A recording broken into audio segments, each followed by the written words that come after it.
आणि आता मोठी अपडेट आहे ती म्हणजे मध्य रेल्वे संदर्भातली। मध्य रेल्वे मार्गावरील वाहतूक 5 ते 10 मिनिटे उशिराने सुरू आहे। पश्चिम आणि हार्बर मार्गावरील वाहतूक 10 मिनिटे उशिराने धावतीये। कोपरखैरणे स्थानकादरम्यान रेल्वे रुळाखालची खडी वाहून गेली होती। मोठं भगदाड पडलं होतं कोपरखैरणे स्टेशन आणि तुर्भे या दरम्यान। मात्र आता या ठिकाणी वाहतुकीवरती परिणाम झालेला आहे। ही दादर रेल्वे स्थानकावरची दृश्य आहेत सकाळी 8:30 वाजताची। मध्य रेल्वेवरील वाहतूक 5 ते 10 मिनिटांनी उशिराने धावतीये, तर पश्चिम रेल्वेची वाहतूक देखील 10 मिनिटे उशिराने सुरू आहे। ही दृश्य ट्रान्स हार्बर मार्गावरची आहेत। याच ठिकाणी एक मोठं भगदाड पडलेलं आहे। जी वाळू होती ती वाहून गेलेली आहे। कोपरखैरणे ते तुर्भे या दोन्ही स्टेशनच्या दरम्यान ही घटना घडलेली होती। तर काही ठिकाणी रुळावरती आपण बघतोय पाणी देखील साचलं होतं। त्यामुळे आता या सगळ्या कर्मचाऱ्यांकडून ही वाळू असेल शिवाय पाण्याचा निचरा करण्याचा प्रयत्न करण्यात आला होता। पश्चिम हार्बर मार्गावरील वाहतूक 10 मिनिटे उशिराने सुरू आहे। प्रवाशांचा खोळंबा झालेला आहे।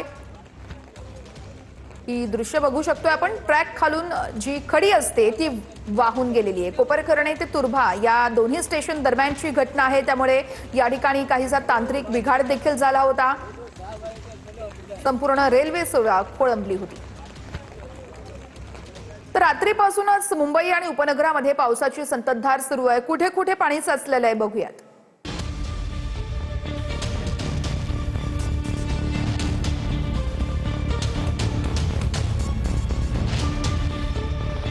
मुंबई आणि उपनगरमध्ये पावसाची संततधार सुरू आहे। सायनच्या किंग सर्कल तसेच दादर पूर्व स्टेशन परिसरात पाणी साचलंय। किंग सर्कलमध्ये पाणी साचल्यानं रस्त्यात मध्येच दुचाकी बंद पडल्याचं चित्र पाहायला मिळालं। तर दादर पूर्व इथं स्वामीनारायण मंदिरातही पाणी साचलं होतं। इथं झाड कोसळल्याची ही घटना घडली। यामुळे कारचं मोठं नुकसान झालं। रात्रभर सुरू असलेल्या पावसामुळे कुर्ला, साकीनाका, अंधेरी सबवे मध्ये देखील पाणी साचलं होतं।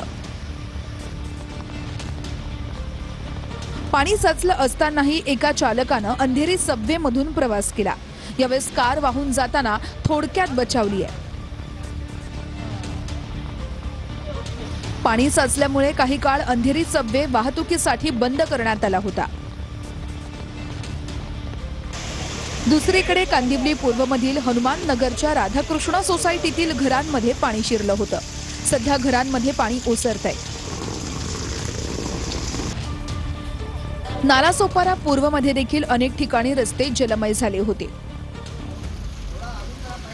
तर मुंबईच्या किंग सर्कल परिसरामध्ये मोठ्या प्रमाणामध्ये पाणी साचल्यानं बेस्ट बस ही बंद पडली।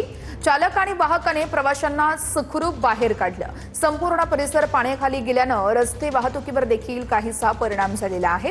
मात्र या संपूर्ण पाण्याचा निचरा होण्यास सुरुवात झाली आहे। त्यामुळे वाहतूक इथं सुरळीत झालेली आहे।